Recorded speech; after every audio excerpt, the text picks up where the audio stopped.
then if you want to compete, it's more like doing like the competitive soccer in that sense. So like, I don't play, yeah, like when I played like men's league after like, playing high school and everything. I played soccer a long time, but I started playing men's league and I just didn't like it. I was like, yeah, I just rather just play like, with guys that are just average or whatever, even though I can like, maybe it's like not fair too. Cause I'm like, I was a pretty good soccer player, but I just didn't, I don't like that competitive.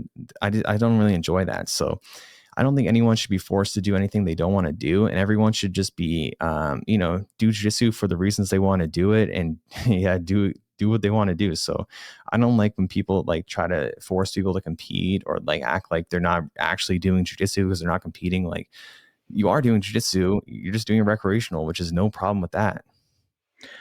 So then, how would you take if somebody does want to compete, but they're wanting to actually build in and give it a good go? How would you go taking somebody from yeah, okay, they turned up, had a good day, to actually on the podium?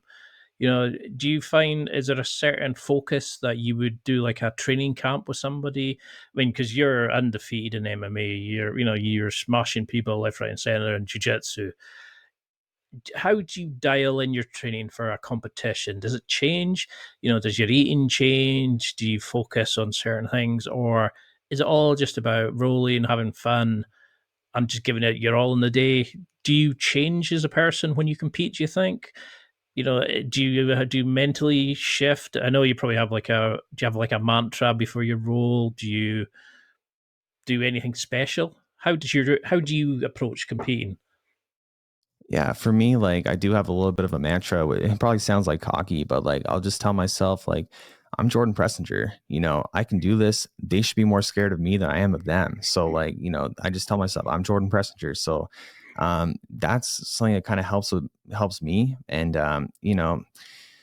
when it comes to getting people like ready for tournaments and stuff, I view it a lot as like I'm going to help them get ready, but their success will also be dependent on how much they want to win. So, I never needed someone holding my hand to train hard. I never needed that. I never needed someone to tell me do this, that, and this. Like I did everything I could to make sure that I got the win. And the same thing's going to happen because I probably will start competing later in the year, and I'm not going to need any help from anyone in the sense that like I'm going to make sure that I'm in the best shape of my life. I'm going to make sure that I'm ready to beat everyone, and I'm going to leave no stone unturned. But like if someone doesn't do those things, then maybe they just don't want it.